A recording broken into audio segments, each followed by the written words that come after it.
आज की शिव चर्चा में शिव आराधना के लिए माँ पार्वती दुष्कर तप करना यह प्रसंग आएगा। प्रिय दर्शकों, आप लोगों को पसंद आए तो मेरे सासु बहू चैनल को लाइक कीजिए, सब्सक्राइब कीजिए।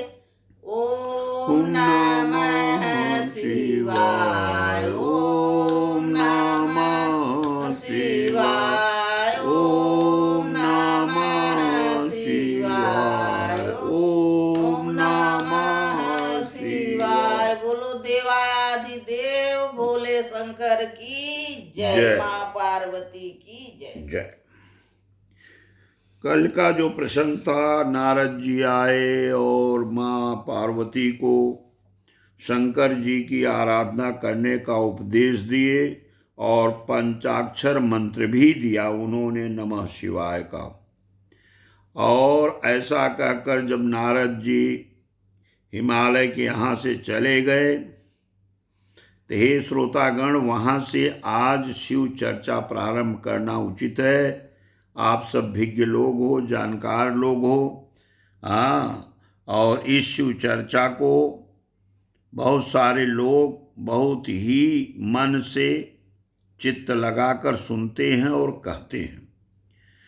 नारद जी के वहाँ से चले जाने के बाद पार्वती बहुत प्रफुल्ल चित्त हुई, बहुत प्रफुल्लित हुई, बहुत खुश हो गईं और महादेव जी की तपस्या के लिए उन्होंने मन बना लिया और मन में निश्चय किया कि मैं नारद जी के बताए हुए मंत्र के द्वारा भगवान शंकर को अवश्य प्रसन्न कर लूंगी।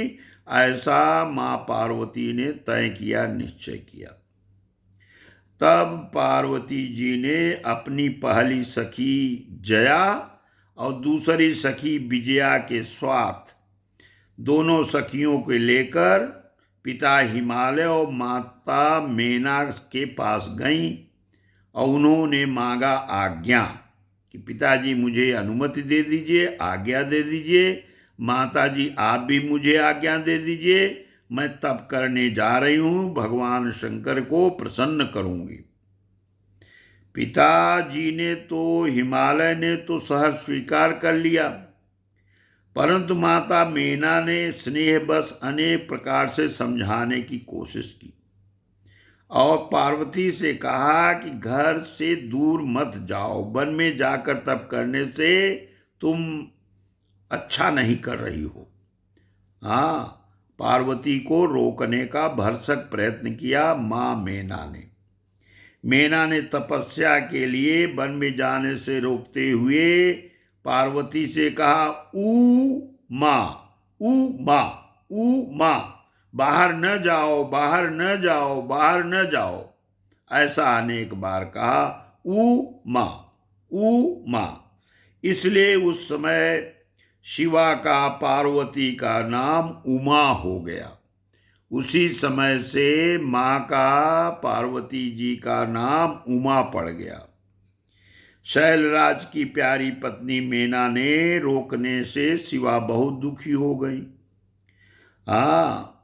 और दुखी होकर कुछ अपना विचार बदला भी। लेकिन तब रोने बिलखते पार्वती को देखकर मेना का हृदय बहुत दुखी हुआ और मेना ने फिर पार्वती को तपस्या करने के लिए जाने की अनुमति दे दी।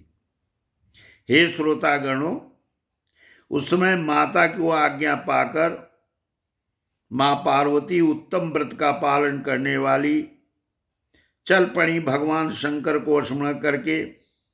अपने मन में बड़े सुख का अनुभव करते हुए और तपस्या के लिए वन की ओर चल दी।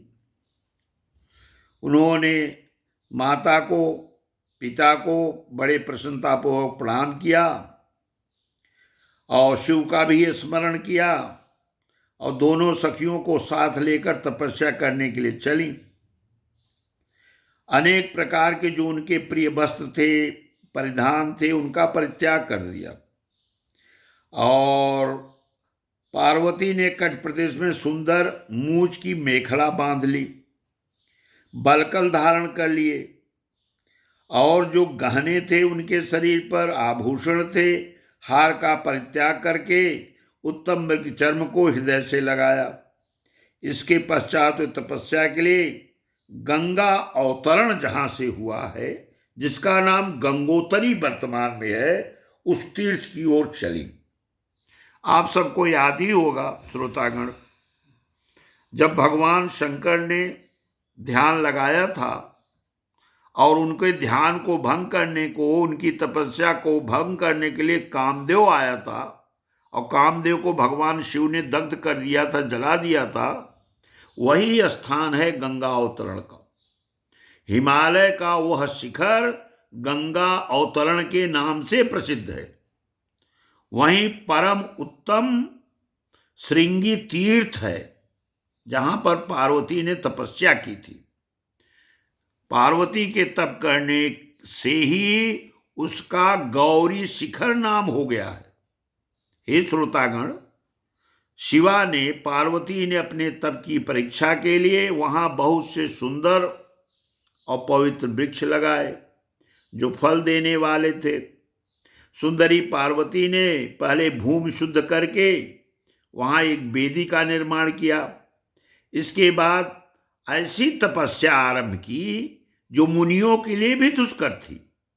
वे मन सहित संपूर्ण इंद्रियों को शीघ्र ही बस में करके उस वेदी पर, जो उन्होंने खुद बनाई थी, उच्च कोटि की तपस्या करने लगी।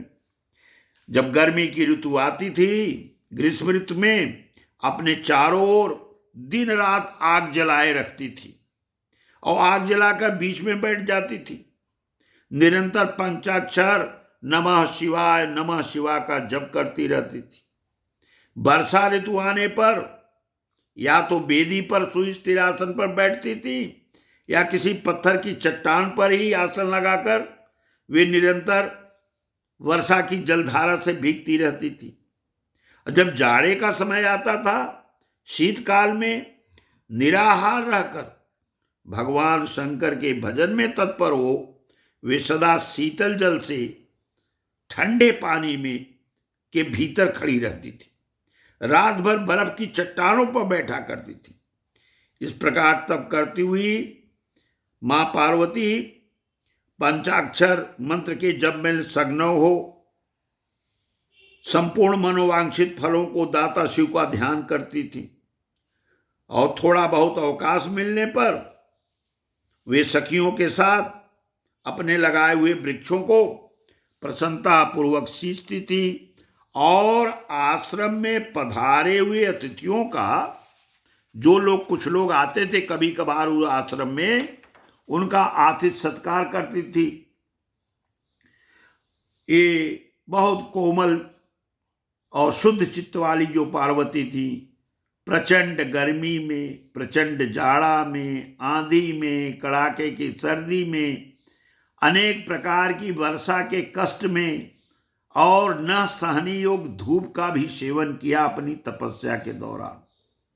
उनके ऊपर वहां नाना प्रकार के दुख आए, परंतु सबको कुछ नहीं गिना उन्होंने तपस्या के सामने। हे श्रोतागण, वे केवल शिव में ही अपने मन को लगाए हुए थी। शिव के ध्यान में मग्न रहने पर सुस्थिर भाव से पार्वती या तो खड़ी रहती थी या बैठी रहती थी। उनका पहला वर्ष जो था वो तो फलाहार में बीत गया। दूसरा वर्ष उन्होंने केवल पत्ते चबाकर बिताए और इस तरह से तपस्या करती हुई देवी पार्वती अनेक वर्ष व्यतीत कर दिए। तदनंतर हिमवान की पुत्री शिवा देवी कुछ समय बाद पत्ते खाना भी छोड़ दिया, अब निराहार रहने लगी। तो भी तपश्चर्या से उनका अनुराग बढ़ता ही गया, घटा नहीं। हिमाचल पुत्री शिवा ने भोजन के लिए जब पर्ण का परित्याग कर दिया, कस दिन बारी बतासा, केवल हवा पीकर रहने लगी। इसलिए देवताओं ने जब उन्होंने पत्ते का भी परित्याग कर दिया तो उनका नाम क्या रख दिया? उनका नाम रख दिया अपर्णा। इसके बाद पार्वती भगवान शिव के स्मरण पूर्वक कभी एक पैर पर खड़ी होकर कभी दोनों पैर पर खड़ी होकर पंचाक्षर मंत्र का जाप करती रहती थी और इस तरह से वो तपस्या में संलग्न रही। उनके अंग चीर और बतकल जो थे वे भी अब पुराने हो चले थे। मस्तक पर जटाओं का समूह बहुत बड़ा हो गया था। बाल जो थे एक दूसरे में चिपक गए थे।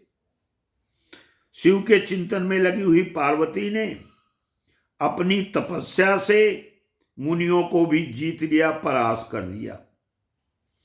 उस तपोवन में महेश्वर के चिंतन पूर्वक तपस्या करती हुई मां पार्वती के कई हजार वर्ष व्यतीत हो गए, करीब 2-3 हजार वर्ष व्यतीत हो गए।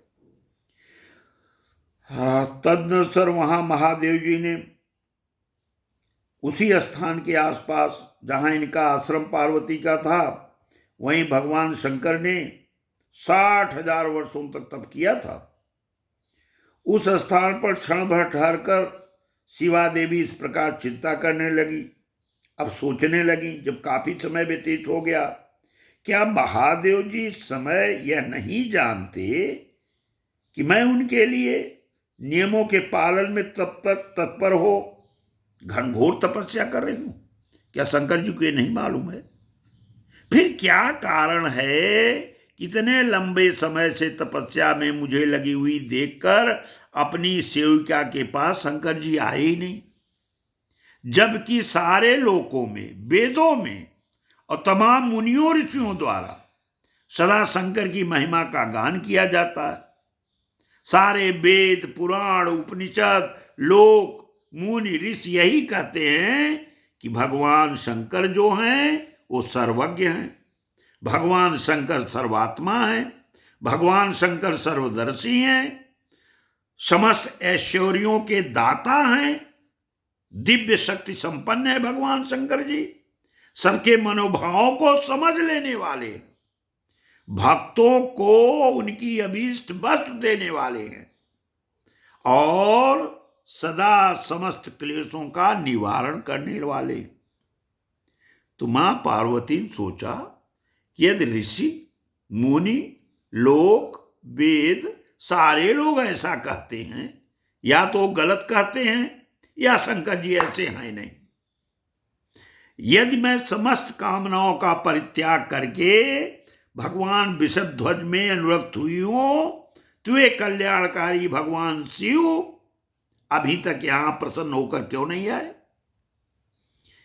और देवी ने ये सोचा कि नारद तंत्रोक्त शिव पंचाक्षर मंत्र का सदा उत्तम भक्ति भाव से विधि पूर्वक वो जब भी किया करती है, तो भी भगवान शंकर उन पर प्रसन्न क्यों नहीं हुए? अब इस विचार में वो निमग्न हो गई। पार्वती ने सोचा कि यदि सर्वेश्वर शिव की भक्ति से युक्त निर्विकार हो, तो हे भगवान शंकर, तुम मुझ पर प्रसन्न हो। इस तरह से रोज रोज चिंतन करती हुई, जटा बटकल बलकल धारण किए हुए निर्विकार भाव से मां पार्वती के मुंह से ओम नमः शिवाय यही पंचाक्षर मंत्र निकलता रहता था। काफी समय तक वो तपस्या में लगी रही। उन्होंने ऐसी तपस्या की जो मुनियों के लिए भी दुष्कर थी। वहां उस तपस्या का स्मरण करके पुरुषों को बड़ा विस्मय होने लगा। पार्वती की तपस्या को जो दूसरा प्रभाव पड़ा, उसे मैं आप लोगों को सुनाता हूं। जब जगदम्बा मां पार्वती महान तप करने लगी, तो तप से पूरा विश्व दग्ध होने लगा। पूरा संसार जलने लगा भाई। शंकर जी लेकिन प्रकट नहीं हुए। एक तो ये प्रभाव पड़ा, और उनकी तपस्या से उनके आश्रम तथा आसपास जो भी जीव जंतु थे, उनमें सब में एक विशेष प्रकार का भाव पैदा हो गया। वो भाव क्या था कि सिंह से गौएं नहीं डरती थी। क्यों? क्योंकि गौ सिंह सारे साथ ही साथ उस वन में चरते थे। सिंह अब हिंसक नहीं रह गए। इसी तरह चूहे बिल्ली से नहीं डरते थे, क्योंकि बिल्लियां अब चूहों को परेशान नहीं करती थी। उनके आश्रम का ऐसा देखा गया लोगों द्वारा। मां पार्वती के की गई तपस्या का ये प्रभाव था।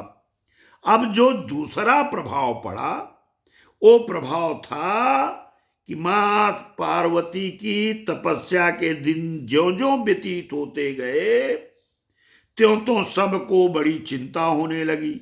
और चिंता का कारण ये था कि सबको परेशानी महसूस हो रही थी। मुनियों को, ऋषियों को, नागों को, गंधर्वों को, यहां तक देवी देवताओं को, सबको तपिश माने गर्मी, बेचैनी महसूस हो रही थी। और उनकी समझ में नहीं आ रहा था कि बेचैनी है किस कारण से। तो सबसे पहले उनके माता पिता जो थे वो भी बहुत बेचैन और परेशान थे। हाँ, जब बहुत दिन हो गया मां पार्वती को तपस्या करते करते करते करते और भगवान शंकर जी प्रकट नहीं हुए, तब हिमालय, उनकी पत्नी मेना, मेरु पर्वत, मंदराचल आज जाकर पार्वती को समझाने का प्रयास किए कि पार्वती, तुम इस दुष्कर तप को छोड़ो, तपस्या छोड़कर और घर लौट चलो। उन सब की बात पार्वती ने सुनकर अपने पिताजी पर्वतराज हिमालय से, माता मेनका से तथा अपने बंधु बांधवों से बताया कि आप लोग मेरी बात कहीं भूल तो नहीं गए हैं। मैंने प्रतिज्ञा की थी, वो प्रतिज्ञा आप लोगों को याद है। वो प्रतिज्ञा यह थी कि क्रोध में, रोष में आकर भगवान शंकर ने, जिन्होंने कामदेव को जलाकर राख कर दिया है और सारे संसार से विरक्त हो गए हैं, मैं अपनी तपस्या से उन भक्तवत्सल भगवान शंकर को अवश्य संतुष्ट करूंगी। इसलिए आप सब मेरी प्रतिज्ञा को याद करिए और प्रसन्नता पूर्वक अपने अपने घरों को जाइए। जब तक महादेव जी संतुष्ट नहीं होंगे मेरी ये तपस्या जारी रहेगी। मैं तपस्या छोड़ नहीं सकती। जिन्होंने कामदेव को जलाया है, जिन्होंने इस पर्वत वन को भी जलाकर भस्म कर दिया है, उन भगवान शंकर को मैं केवल और केवल तपस्या से ही यहीं बुलाऊंगी। इसलिए हे महाभागगण, आप यह जान लें कि महान तपोबल से ही भगवान सदाशिव की सेवा सुलभ हो सकती है। मैं आप लोगों से बात सत्य सत्य कहता हूं। बोलिए भगवान देवादिदेव शंकर जी की जय। ओम नमः शिवाय। ओम नमः शिवाय। ओम नमः शिवाय। ओम नमः शिवाय। प्रिय दर्शकों, माँ पार्वती ने ऐसा तप किया कि किसी ने आज तक न किया है न करेगा। उन्होंने कुछ दिन भोजन बारी बतासा की, कठिन कछु दिन उपवासा, कठिन हवा पी के ही उनने तप किया था। ऐसा तप दुर्लभ किसी ने नहीं किया है। मेरे प्रिय दर्शकों, आप लोगों के सामने आई है, यह शिव पुराण सुनिए और अपने तक सीमित नहीं रखिए, एक दूसरे से आगे बढ़ाइए। बोलो माँ पार्वती की जय।